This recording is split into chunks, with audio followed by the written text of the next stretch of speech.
بسم اللہ الرحمن الرحیم۔ امید کرتے ہیں جی آپ تمام لوگ خیریت سے ہوں گے۔ آج ہمارا تیسرا سبق ہے اسی چیپٹر کا، عہد نبوی کے ماہ و سال مدنی دور کے اندر جو ہے وہ عام الوفود جو ہے اس کو آج ہم ڈسکس کریں گے۔ تو چلیے شروع کرتے ہیں۔ عام الوفود کیا ہے؟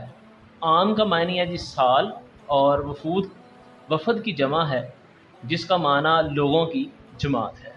ہمارے پاس ایم سی کیوز آ گئے جی شروع میں کہ عام کا معنی کیا ہے؟ سال، وفود کی جمع وفد، اور وفد کسے کہتے ہیں جی؟ لوگوں کی جماعت کو۔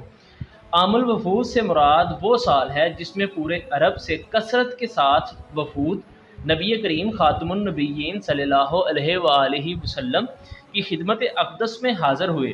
فتح مکہ اور غزوہ حنین کے بعد دور دراز علاقوں میں پیغمبر اسلام خاتم النبیین صلی اللہ علیہ وآلہ وسلم اور آپ کے جان نثار صحابہ کرام رضی اللہ تعالی عنہم کے اعلیٰ اخلاق کے چرچے ہوئے، اور لوگوں میں یہ شوق پیدا ہوا کہ ہم بھی اسلام کے بارے میں سمجھ بوجھ حاصل کریں۔ لہٰذا بہت سے علاقوں سے جوگ در جوگ وفود حاضر ہونے لگے۔ اب یہاں پہ ہمارے پاس سوال ہے کہ جی عام الوفود سے کیا مراد ہے؟ یہاں سے اس کا جو ہے وہ شروع سے جواب اس کا جو ہے وہ پہلی لائن سے سٹارٹ ہوگا، اور تقریباً یہاں تک ہے۔ اگر آپ لکھنا چاہتے ہیں زیادہ تو بے شک آپ پورا پیرا لکھ لیں۔ آگے سوال ہے جی کہ جو ہے وہ دور دراز سے لوگ کیوں جو ہے وہ آپ صلی اللہ علیہ وسلم کے پاس یا اسلام کی طرف آنے لگے؟ تو یہ آپ صلی اللہ علیہ وسلم کے اور آپ کے صحابہ کے اخلاق کی چرچوں کی وجہ سے تھا۔ نبی کریم خاتم النبیین صلی اللہ علیہ وآلہ وسلم مدینہ طیبہ آنے والے وفود کو عموماً مسجد نبوی میں ٹھہراتے۔ آپ صلی اللہ علیہ وسلم مدینہ طیبہ میں آنے والے جو وفود تھے ان کو کہاں ٹھہراتے؟ مسجد نبوی میں۔ وفود کا آنا دور دراز کے علاقوں سے ہوتا تھا، جو اس بات کا منہ بولتا ثبوت ہے کہ دور رسالت میں اسلام پورے جزیرہ عرب میں پھیل چکا تھا۔ ان کے استقبال اور قیام و طعام کا انتظام نبی کریم خاتم النبیین صلی اللہ علیہ وسلم کے حسن انتظام، اسلامی آداب اور کریمانہ اخلاق کی عمدہ مثالیں ہیں۔ اب یہاں پہ ہم اس کا جو ہے وہ پوائنٹ لکھتے ہیں، سوال بھی لکھ سکتے ہیں کہ آپ صلی اللہ علیہ وسلم کے دور میں یہاں نبی کریم صلی اللہ علیہ وسلم سے ملنے کے لیے لوگ کہاں سے آتے اور آپ ان کو کہاں ٹھہراتے ہیں؟ آگے جی وفود بنو تمیم۔ بنو تمیم کا وفد 9 ہجری کے آغاز میں مدینہ طیبہ حاضر ہوا۔ بنو تمیم کا وفد جو ہے وہ 9 ہجری کے آغاز میں مدینہ طیبہ حاضر ہوا۔ بنو تمیم کا وفد جو ہے وہ کب مدینہ میں جو ہے وہ حاضر ہوا؟ 9 ہجری کو۔ یہ لوگ اپنے قیدیوں کو آزاد کرانا چاہتے تھے۔ ان کی قیادت عرب کا ایک مشہور سردار اقرا بن حابس کر رہا تھا۔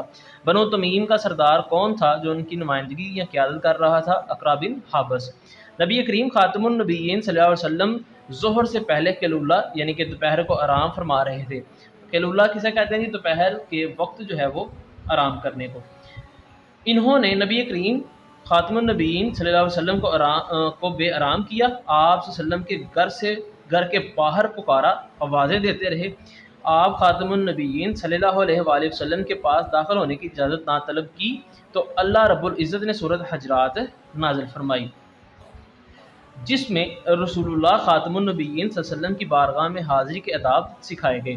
کس صورت میں آپ صلی اللہ علیہ وسلم کی بارگاہ میں حاضری کے آداب سکھائے گئے ہیں؟ سورۃ حجرات کے اندر، کہ اپنی آوازوں کو نبی کریم خاتم النبیین صلی اللہ علیہ وسلم کی آواز سے بلند نہ کرو۔ نبی خاتم النبیین صلی اللہ علیہ وسلم کو یوں نہ پکارو جیسے آپس میں ایک دوسرے کو پکارتے ہو۔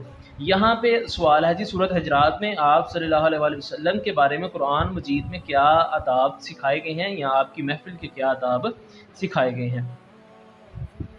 یہ اس کا سوال کا جو ہے وہ جواب بنے گا۔ اگلا ہمارے پاس سوال ہے جی اگلا پیج ہے ہمارے پاس۔ یہ لوگ اپنے ساتھ بڑے فصیح و بلیغ شاعر اور خطیب لے کر آئے تھے، جن کے مقابلے میں نبی کریم خاتم النبیین صلی اللہ علیہ وسلم نے بطور خطیب حضرت ثابت بن قیس کے جواب دینے کا حکم دیا۔ آپ صلی اللہ علیہ وآلہ وسلم نے بنو تمیم کے خطیب کے مقابلے میں کن کو جواب دینے کے لیے کہا؟ حضرت ثابت بن قیس رضی اللہ تعالی عنہ کو۔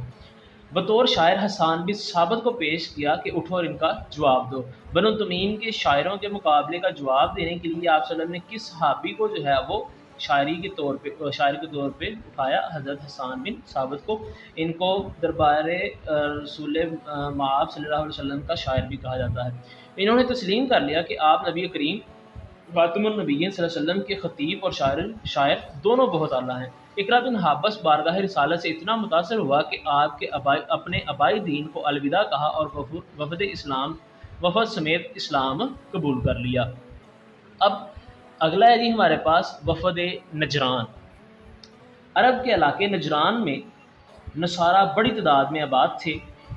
ان کا ایک وفد حضرت محمد رسول اللہ خاتم النبیین کے پاس مدینہ طیبہ آیا. یہ وفد 60 افراد پر مشتمل تھا. نجران کا وفد کتنے افراد پر مشتمل تھا جی؟ 60 پر. ان میں 14 بڑے سردار بھی تھے، جس میں سردار کتنے تھے جی ان کے نجران کے؟ 14. پھر ان سرداروں کے میں 3 افراد بہت خاص تھے، یعنی کہ 14 سردار تھے اور 14 سرداروں میں سے 3 سردار جو تھے وہ بہت اہم تھے. ان کے دینی اور دنیاوی معاملات وہی 3 افراد دیکھتے تھے. نبی کریم خاتم النبیین صلی اللہ علیہ وآلہ وسلم نے اس وفد کا پرتپاک استقبال فرمایا، انہیں مسجد نبوی میں ٹھہرایا، اپنے طریقے کے مطابق عبادت کرنے کی اجازت دی گئی، ان کی بہت خاطر تواضع کی گئی. یہ وفد حضرت محمد رسول اللہ خاتم النبیین صلی اللہ علیہ وآلہ وسلم کی نبوت کی خبر سن کر آپ سے مناظرہ کرنے کی غرض سے آیا تھا. یہ بنو نجران کا جو وفد تھا وہ کس غرض سے آیا تھا؟ مناظرے کی غرض سے. جبکہ بنو تمیم کا جو تھا وہ کس غرض سے آیا تھا؟ تاکہ وہ اپنے قیدی جو ہیں ان کے بارے میں جو ہے وہ آپ سے بات کر سکیں. لہٰذا ان لوگوں نے حضرت عیسیٰ کو کے خدا ہونے اور خدا کا بیٹا ہونے پر دلائل دینا شروع کر دیے. کہ جو نجران کے لوگ آئے تھے انہوں نے حضرت عیسیٰ کو خدا کا بیٹا ثابت کیا، یعنی کہ وہ عیسائی اب کہنا جو ہے وہ عیسائی جس طرح کرتے ہیں اسی طرح انہوں نے جو ہے وہ حضرت عیسیٰ کے خدا کے بیٹے ہونے اور خدا کا بیٹا ہونے کے اوپر دلائل دینا شروع کیے.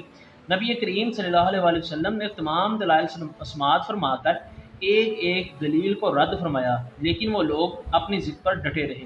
پھر اللہ تعالیٰ نے نبی کریم صلی اللہ علیہ وسلم کو ان سے مباہلہ کرنے کا حکم فرمایا. کہ آیت مباہلہ جو ہے وہ اس وقت نازل ہوئی جسے ہم آیت مباہلہ کہتے ہیں. یہ حکم نازل ہونے کے بعد نبی کریم خاتم النبیین صلی اللہ علیہ وآلہ وسلم حضرت علی، حضرت فاطمہ، حضرت حسن، حضرت حسین کو لے کر نجران کے وفد کے پاس مباہلے کے لیے تشریف لائے. آپ صلی اللہ علیہ وآلہ وسلم نے مباہلے کے لیے کن ہستیوں کو اپنے ساتھ لیا؟ آپ صلی اللہ علیہ وسلم نے اپنے ساتھ حضرت علی، حضرت فاطمہ، حضرت حسن اور حضرت حسین رضی اللہ تعالی عنہ کو لے کر نجران کے وفد کے پاس مباہلے کے لیے تشریف لے گئے. جب ان کے پادریوں نے یہ روشن چہرے دیکھے تو کہا کہ اگر تم نے ان سے مباہلہ کیا تو یاد رکھو دنیا سے تمہارا نام و نشان تک مٹ جائے گا. چنانچہ انہوں نے مباہلہ کرنے سے انکار کر دیا اور جزیہ ادا کرنے کے لیے تیار ہو گئے. جب آپ صلی اللہ علیہ وسلم حضرت علی، فاطمہ، حسن، حسین رضی اللہ تعالی عنہ کو لے کے جب آپ صلی اللہ علیہ وسلم مباہلے کے لیے پہنچے تو پادریوں نے کیا کہا؟ یہ اس کا جواب ہو جائے گا جی.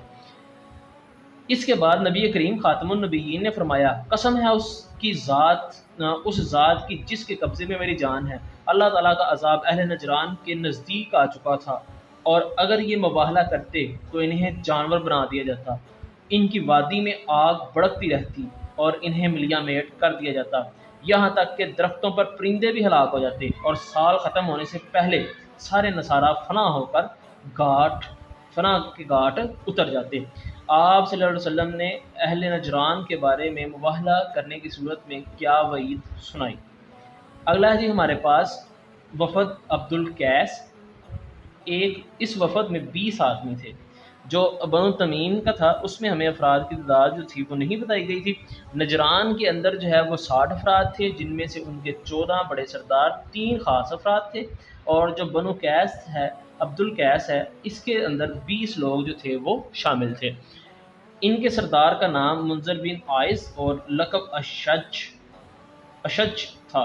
اشج زبان اور دل کا کھرا تھا. اب یہاں پہ 20 افراد ہیں، ان کے سردار کا کیا نام تھا؟